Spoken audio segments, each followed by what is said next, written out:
Telangana BJP सरबराह जी किशन रेड्डी ने कहा कि बीजेपी के अराकीन असम्बली ने अकबरुद्दीन ओवैसी को उबूरी स्पीकर मुकर्रर करने के खिलाफ असम्बली में मुनक्किद हलफ बर्दारी तकरीब से दूरी इख्तियार की है। मीडिया से बात करते हुए मरकजी वजीर व तेलंगाना बीजेपी सरबराह जी किशन रेड्डी ने कहा कि बीजेपी के अराकीन असम्बली ने हलफ बर्दारी तकरीब से दूरी इसलिए इख्तियार की है क्योंकि असम्बली उसूलों के खिलाफ अकबरुद्दीन ओवैसी को उबूरी स्पीकर मुकर्रर किया गया है। उन्होंने वाज़ेह किया कि अगरचे असम्बली में कई दीगर सीनियर अराकीन भी हैं, ताहम रियासती हुकूमत ने अकबर ओवैसी का इंतखाब किया है और वो इस बात की शिकायत गवर्नर से करेंगे। मरकजी वजीर ने तेलंगाना के वजीर आला रेवंत रेड्डी पर अक़लियतों की खुशामद की पॉलिसी पर अमल करने का इल्जाम भी लगाया। उन्होंने कहा कि पार्टी के अराकीन असम्बली इस सिलसिले में गवर्नर को एक याददाश्त भी पेश करेंगे और मुस्तकिल स्पीकर के इंतखाब के बाद ही हलफ लेंगे। क़ब्ल भारतीय जनता पार्टी के अराकीन असम्बली का एक इजलास पार्टी दफ्तर में मुनक्किद किया गया।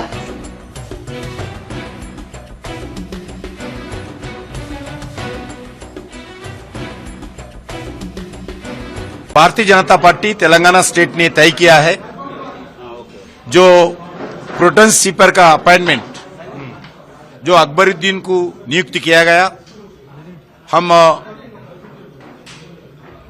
उसको खिलाफ कर रहे, प्रोटेस्ट भी कर रहे, क्योंकि सीनियर्स एमएलए है उनको छोड़कर कांग्रेस पार्टी ने मजलिस पार्टी का व्यक्ति को प्रोटेम स्पीकर का अपॉइंटमेंट करना वो विधानसभा का जो नियम है, परंपरा है, ये परंपरा के खिलाफ है। ये बहुत सीनियर एमएलएस को अपमान भी है। इसलिए हम चाहते हैं जो प्रोटेम स्पीकर जो मजलिस पार्टी का इलीगली अपॉइंट हुआ है, परंपरा के खिलाफ अपॉइंट हुआ है, उनका समक्ष में हमारा एमएलएस ओथ नहीं लेंगे। हम रेगुलर स्पीकर आने के बाद ओथ लेंगे, क्योंकि शासन सभा में जो आज तेलंगाना असेंबली में कांग्रेस पार्टी को ज्यादा मेजॉरिटी नहीं है, सिर्फ 5 लोगों का मेजॉरिटी है। क्या होता है पता नहीं, इसलिए इलीगली परंपरा के खिलाफ, नियमों के खिलाफ मजलिस पार्टी को नजदीक लेने के लिए, सरकार को बचाने के लिए कांग्रेस पार्टी उनको प्रोटेम स्पीकर बनाया। आपको मालूम है, मैं आप लोगों से भी पूछना चाहता हूं, कांग्रेस पार्टी जो प्रचार किया है बीजेपी एमएम एक ही है, अभी कौन एक ही है? इतने दिन से हम बोले तो आप लोग जनता जवाब दिया है, आज जवाब भी मिल गया। बीजेपी एमआईएम एक ऐसा बहुत गलत प्रचार किया, झूठा प्रचार किया। आज कौन एमआईएम किसके साथ है? एमआईएम टीआरएस के साथ है, एमआईएम कांग्रेस के साथ है।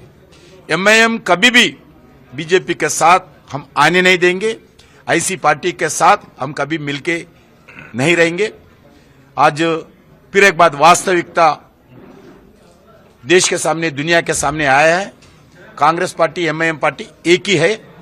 वो लोग एमआईएम को नजदीक लेने के लिए जो नाम्स को, असेंबली नाम्स को वायलेट करते हुए जो प्रोटेम स्पीकर अपॉइंट करके आज वोटिंग और स्पीकर इलेक्शन किया है, उसको हम बहिष्कार कर रहे हैं। अभी हम गवर्नर को भी जा रहे, गवर्नर को भी पूरा प्रोटेस्ट करेंगे और मेमोरेंडम भी देंगे और स्पीकर का इलेक्शन रोकने के लिए भी डिमांड करेंगे गवर्नर को। तो सर, मगर अभी ये जो अपॉइंटमेंट तो गवर्नर की तरफ से हुआ था, यही इसलिए गवर्नर के पास जा रहे हैं हम। तो फिर कांग्रेस का इसमें क्या हाथ है? जो प्रपोज करते हैं, कांग्रेस पार्टी सरकार ने प्रपोज किया है, उसी व्यक्ति को अपॉइंटमेंट करते हैं, गवर्नर का अधिकार अलग नहीं। हाँ, वो तो है सर। अभी हमें तो इन्फॉर्मेशन है कि कांग्रेस ही किया है, तो आप इसको कैसे देखते हैं? मतलब आप तो बिल्कुल, मैं ये बताए के साथ काम किया बोल के इससे पहले बोले, तो अभी भी आपको वास्तविकता मालूम है।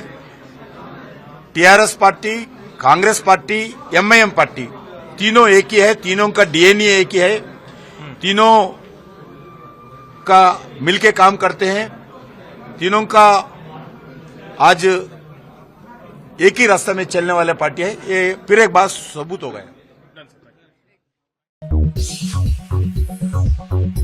Germanton super speciality hospital, doctor Mir Jawad Jar Khan, senior experienced orthopaedic surgeon, bone fracture, joint replacement, hip replacement और स्पाइन सर्जरी कामयाबी से अंजाम दे रहे हैं। इसके अलावा neuro surgery, cardiology, gynaecology, dental, general medicine, dialysis और फिजियोथेरेपी जैसे शोबाजात में इंतहाई कामयाबी के साथ वाजबी फीस में इलाज किया जा रहा है। शेयरिंग और प्राइवेट रूम्स, अस्पताल में 24 घंटे MRI, CT scan, 2D digital x-ray, ultrasound, operation theatre, ICU और लैब की सहूलत दस्तयाब है। आपकी उम्मीदों के ऐन मुताबिक Germanten super speciality hospital, pillar number 150, Attapur, Hyderabad.